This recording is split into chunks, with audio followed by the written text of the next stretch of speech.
Aling Ibyang, Mang Lito. Magbabayad naman po kami. Pero kailan? Ang haba na ng utang niyo sa tindahan ko. 4 na buwan na rin kayong hindi nagbabayad ng bahay. Pag hindi pa kayo nagbayad, itong buwan na to, ipapabarangay ko na kayo. Sige na, bumalik na lang ho kayo. Ako na akong bahala. Lasing ka ba? Ano? Ako lasing! Ha? Ba't sinabi yung mababayad? Lori, tama na! Magdidilihensya lang po kami ng pambayad namin. Pero siguraduhin niyo lang, ha? Dahil pag hindi, sasamahan ko to si Lito sa barangay para pababarangay ko kayo. Magsama kayo sa barangay? Tara, hindi marunong magbayad. Ano ang sabi mo? Uy! Ano ba? Tikilan mo na nga yan. Bakit kasi inubos mo na naman yung sweldo mo? Lori, naman pambayad natin yun sa lahat ng utang natin. Kaya yan nga, hindi na ako nakatanggi. Isa ka pa eh. Anong gusto mong gawin ko, ha? Tumahimik na lang ako? Ang kasalanan ko? Ako lahat sisisihin mo? Lori naman, sino pa bang sisisihin? Baka gusto mo ikaw ayusin ko, ha? Ha? Ini! Ini! Ka bang bata? Lumabas ka pa. Bakit ka ba bumagod? Ano, may masakit ba sa'yo, ha? Ayun, tingnan mo yung siko mo, may bukol na. Lumabas ka pa kasi. Sige na, pumasok na tayo. Andiyan na pala kayo! Mga pagod? Apo ko? Pagod na pagod kayo sa liyak. Ay, ayaw ka tumayo dyan. Kuha mo na naman merienda. Maapo ka't anak ko. Sige na, go. Tutulungan ko na po siya. Bahala ka.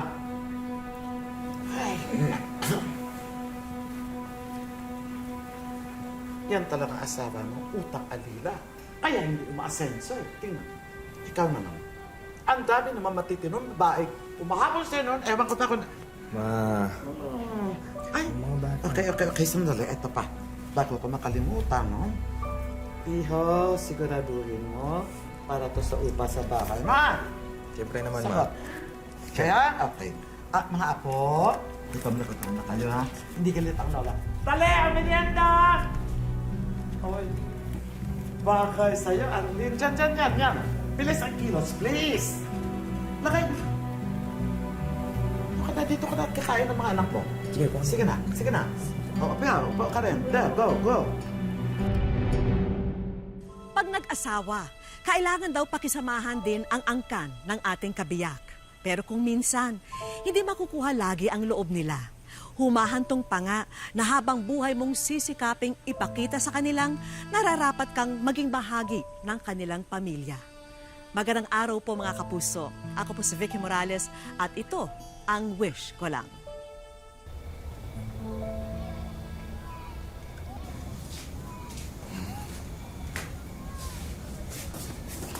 Lori, bakit ngayon ka lang? Kanina... Lasing ka na naman ba? Lori, parang awa mo na. Huwag mo sabihin sa akin na naubos mo na naman yung sweldo mo sa pag-iinom mo. No, sakto. Lori, malalayasin na tayo dito kapag hindi pa tayo nagbayad. Oo. Ang maganda. Hiram tayo kay mama, ha? Kailangan. Lori, hindi naman pwedeng palaging ganun eh. Ano, habang buhay na lang ba tayo maasa sa mama mo? Lori naman. Ano bang nangyayari sa'yo? Dati naman hindi ka ganyan na. Dati naman hindi tayo ganito Saan ba yung lalaking pinakasalan ko? Lori.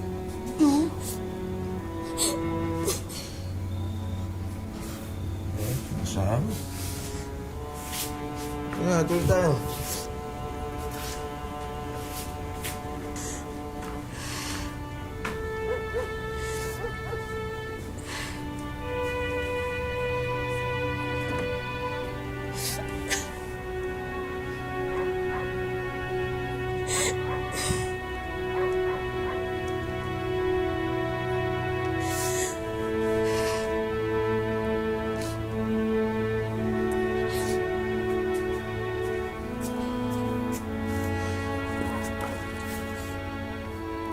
Hindi na natiis pa ni Arlene ang ugali ng asawa, kaya nagpasya siyang umalis at iuwi ang mga anak sa Bohol.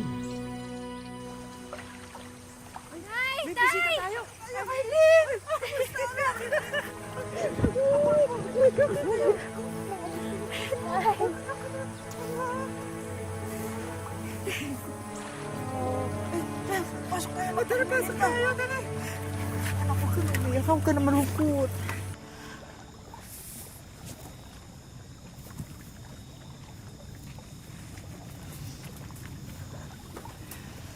Anak, kumain ka na ba? Huh? Dali ko kunin kayo pagkain mo, ha? Nay, kamusta po yung mga bata? Mabuti naman, Mac. Pero baka bago ko makalimutan, yung gamot ni Lily, paubos na. Sige po. Pipilitin ko na lang po makabili bukas. Anak, nag-aalala talaga ako sa iyo. May naglalabandera ka na, napapasukong ka pang tindera at nagsasideline ka pa sa kung saan. Anak naman, maawa ka sa sarili mo. Pero baka magkasakit ka niya na. Ha? Kailangan Tama ko na. po kayanin to. Kaya natin yan, anak. Huwag mong suluhin, ha? Ano to? Bakit kayo sumulat sa Lola Feli nyo? Saka bakit sinabi nung ginigipit tayo? O ayan tuloy, nagpadala to yun ng pera. Pasensya na po. Naawa lang naman po kami sa inyo eh. Kasi hindi na po kayo natutulog kakatrabaho.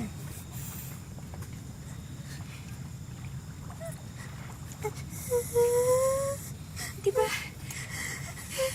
Sabi ko naman sa inyo, gagawin ko ang lahat para mabigyan kayo ng magandang buhay. Ayan tuloy. Kailangan kong umalis.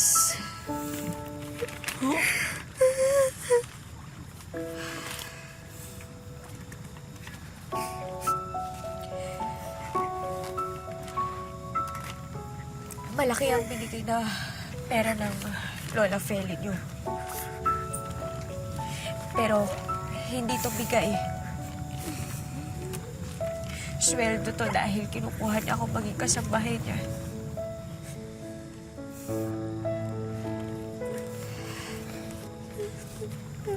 Umalis ang katulong niya. Gusto niya ako pumalit doon. Nagpadala na rin siya ng ticket sa barko.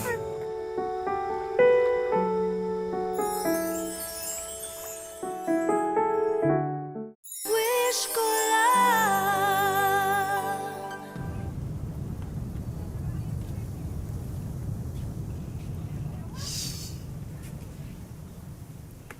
Anyway, alam mo na ang servant's quarter kung saan, di ba? Doon ka matutulog. Sa kusina ka rin kakain. Pero, bigyan kita ng day off once a month. Wala naman po akong balak lumabas. Bibigyan pa kita ng libreng tawag para makumusta mo ang mga apo ko. Ayun, ha? One day off at libreng tawag. Talaga po? Naku, maraming salamat, Ma. Maraming salamat anak, po. Wag mo ako matawag-tawag na ma dito. Wag! Katulong kita, hindi na kita magkamag-anak, ha? Naintindihan mo?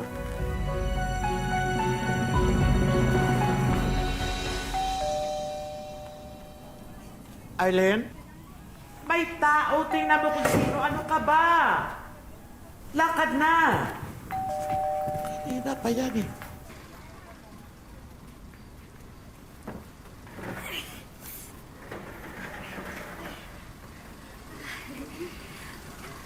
Magandang hapon po. Sino po sila? Mga bisita ko sila. Hindi ba sinabi ko sa iyo may mga bisita akong darating? Naku, wala po kayo nabanggit sa akin. Ako pa ngayon na nakalimot, ganun. Tama nga, halika na. Ayusin mo mesa, baka naman kami merienda. Kilos. Dali. Basta. Ang hirap maghanap ng katulong, kalat ang mga tangang. Ang dali mo nakakahanap ng mili. She looks familiar. Oh my God! Di ba siya yung daughter-in-law mo? Correction. Former daughter-in-law. Talaga? Kailan pa? Ako, please, let's not go into details. Ang importante, natutulungan ko ang mga apo ko. Ang bait niya. Good lola. Very good. Hello, Arlene! Ipakanda mo kami ng merienda. Bilisan mo naman, parang awa mo na, no? Pagkupad! Anak, dahan-dahan na. Wait. Dahan-dahan na.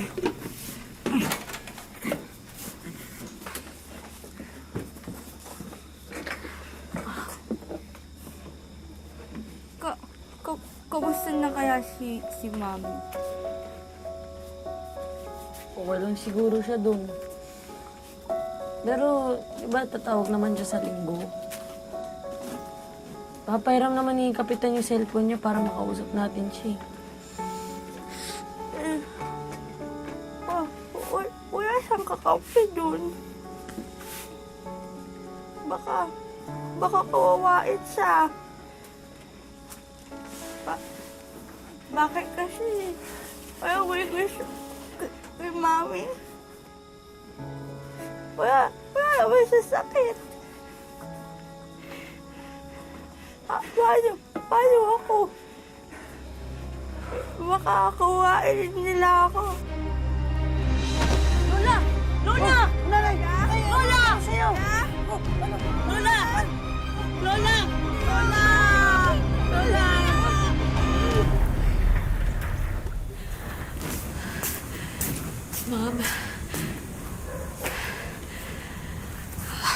Ma'am, inatake po sa puso yung... Ay, baka nag-invento ka para palusot, makauwi.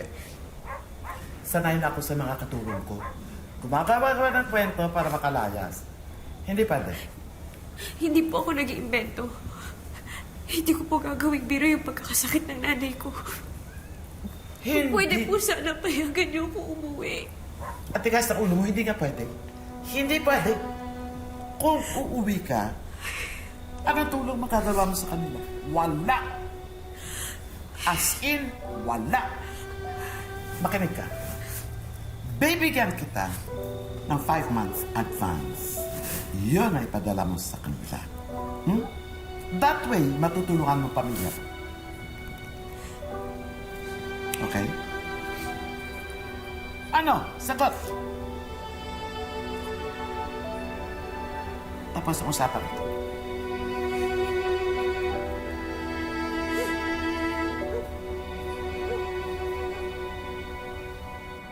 Arlene!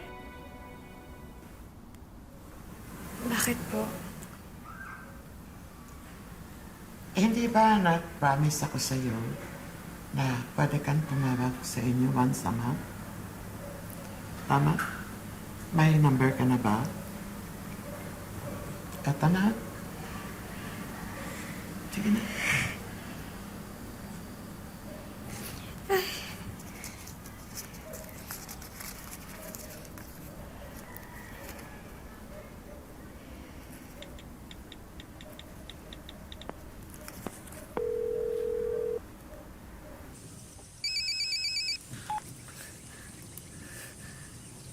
Hello po, Nay.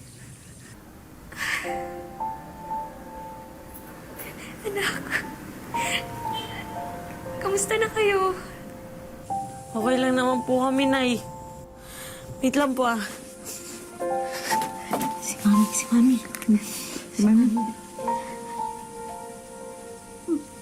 Mami? Mami? Wish ko na po kayo. Miss ko na din kayo. Kamusta po kami dyan? Inaaway po ba nila kayo? Naku, hindi anak. Ang bait-bait ng Lola Feli niyo. Nay, sigurado po ba kayo dyan? Baka naman po.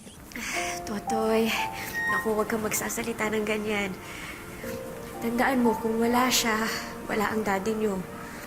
At kung wala ang daddy niyo, wala kayo. Utang ko sa kanya kung bakit may mga anghel ako sa buhay ko na gagaya niyo. Kaya dapat mahalin yung Lola Feli niyo, ha? Pasensya na po.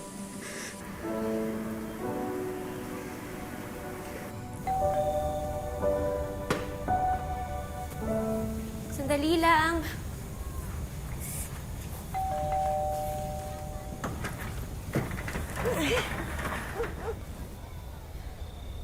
Pinapunta kasi ako ni Mama eh.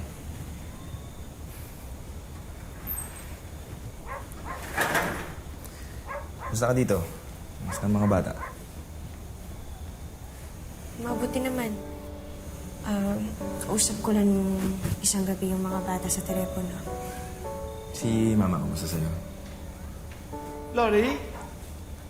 Iho, mabuti nakarating ka. Oo, Ma. Ba't mo ako pinapunta dito? May problema ba? Walang problema, wala. Okay kami ni Eileen. Okay kami. Madalas ko iniisip mga apo ko eh. Kayong dalawa, wala sa tabi nila. Si Eileen kasama ko, ikaw naman nagtatrabaho.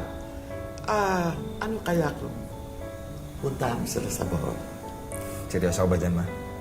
Sobrang seryoso. I want the best for my grandchildren. Also, gusto ko magpadala ng regalo sa mga balai ko. Parang pasasalamat sa kanila. Okay ba sa'yo? Oo, sige, Ma. Kung yan ang gusto mo. Narinig mo yan, ha, Eileen? Tagal-tagal na rin ako hindi nakalangoy sa dagat eh. Okay, fine. Sige.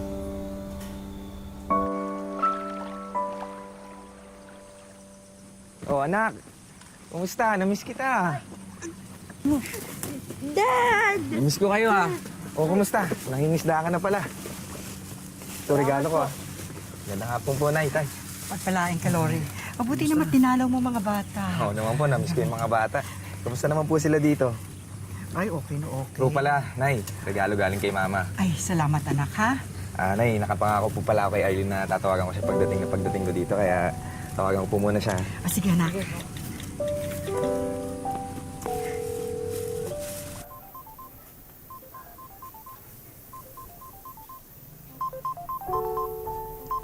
Eileen! Eileen, dali ka! Dali, sagutin mo! Dali na! Oo. Hello? Hello, Eileen. Nandito na ako. May mga makukulit na batang gustong kumumusta sa'yo. Teka. Anak, si Mami. Mami? Lily? Anak? Kamusta kayo? Masaya, Mami. Nandito na si Daddy. Kayo po. Ako din. Masaya ako, anak.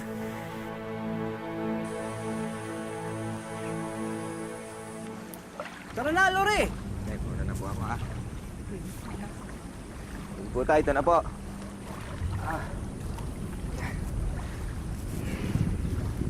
Anak, mahingisda lang kami ni Lolo sandali, ha? Huwag kayong makulit dito. Ano po kaya kayo malis? Maglaro na lang po tayo. Anak, sandali lang naman kami ng lolo nyo.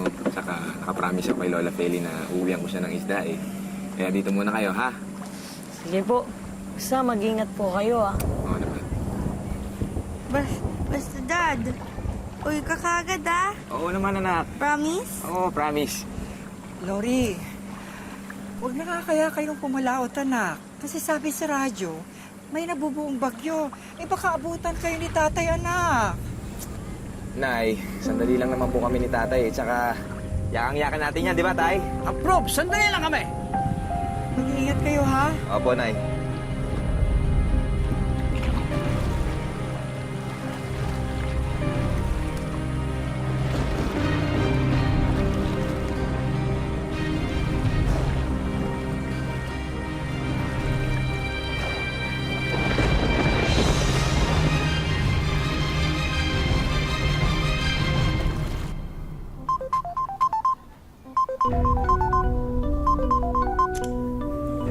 Hello? Hello?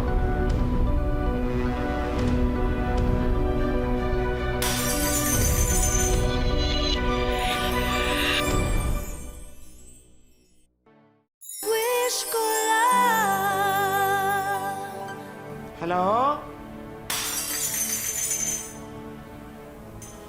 Ano po nangyari?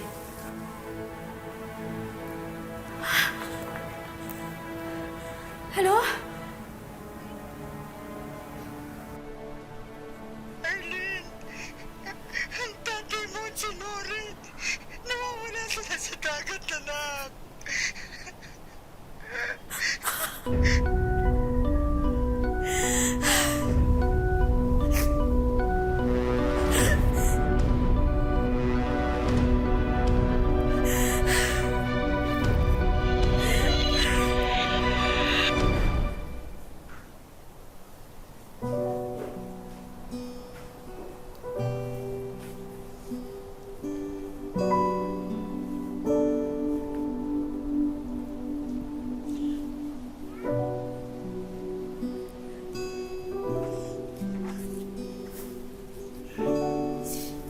Magpapaalam na po ako. At ingat ka, Arlene. Alagaan mo na lang mabuti ang apo ko. Ang apo ko.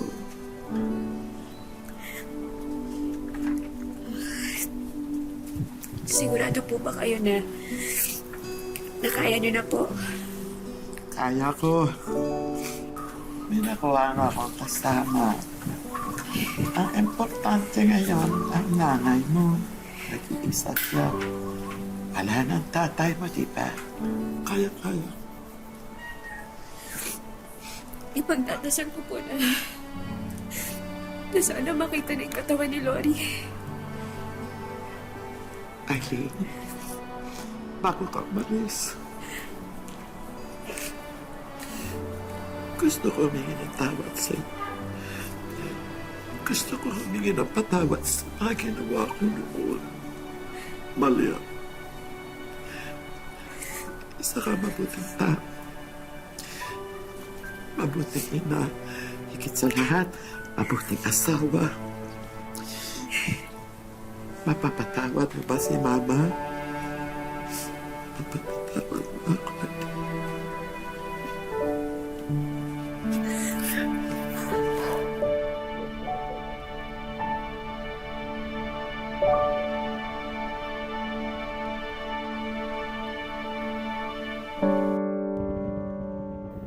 Siyam na taon na ang nakalipas mula nang danasin ni Arlene ang ilan sa mga pinakamasalimuot na kabanata ng kanyang buhay.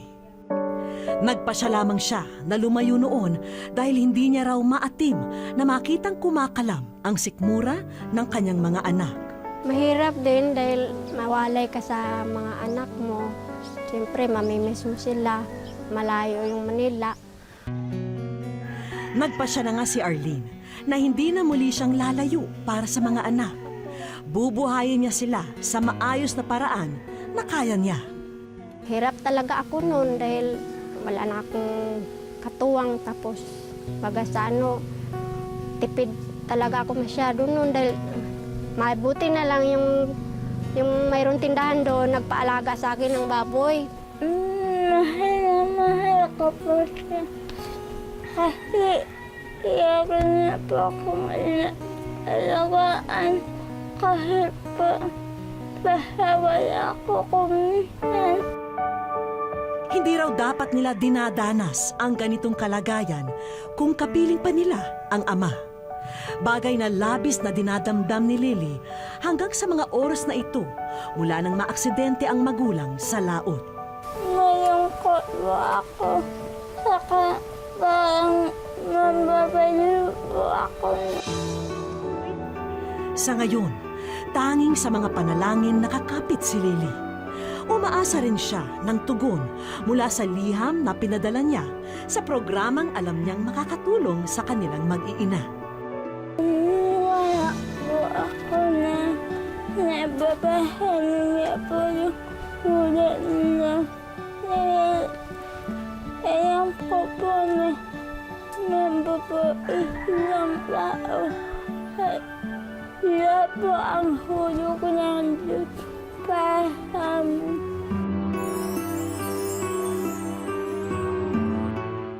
Sa aming pagbabalik, Ano Kaya.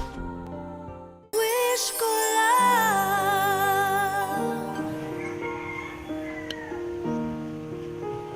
Saktong papalabas noon ng bahay sina Arlene. Pupunta raw sila ng palengke para bumili ng ipit sa buhok para kay Lily. Hanggang sa may napansin sila sa puno, isang manikang tarsier na tila may mensaheng ipinapaabot sa kanila. Ako nga pala si Bukhan niyo ang zipper sa likod ko dahil nakain sa amin ang nais niyo. Kaya. Wish ko lang. Masayang-masaya po sa tulong po ng wish ko lang. Kasi po, matutupad na po yung mga pangarap niya po.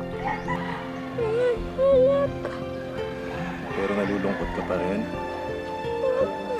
Dahil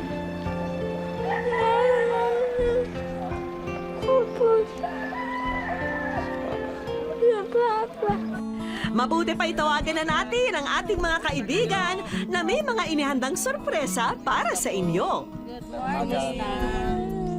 Hello, we have here a certificate for you as scholarship program from the Alternative Learning System na magbibigay sa iyo ng mga pribilehiyo upang maipagpatuloy mo ang iyong pag-aaral from elementary to high school. Tuwa ka ba, Lily? So, pagbutihin mo yung pag-aaral, ha? Wala kang bagay po na mag-aaral po ako dito sa mahal ko. Hindi na po ako mabukod. Nagustuhan ni Lily ang aming unang sorpresa. Siguradong matutuwa naman si Nanay Arlene sa susunod na darating. Nandito po kami, binabahagi po namin ang isang munting tindahan. Sana ho makatulong sa inyo sa pagsimula ng ganyang kabuhayan. Ayan na rin, at nagsimula ng magbayanihan ang buong barangay para naman agad na ma-assemble ang bagong pagkakakitaan ng buong mag-anak. Masayang-masaya po sa tulong niyo po. Saka yung ano po, sa wish ko lang. At may pahabol pa raw si Wishy. Dahil nakasilid sa kanya ang financial assistance na magsisilbing ayuda para sa bagong buhay nilang mag-iina.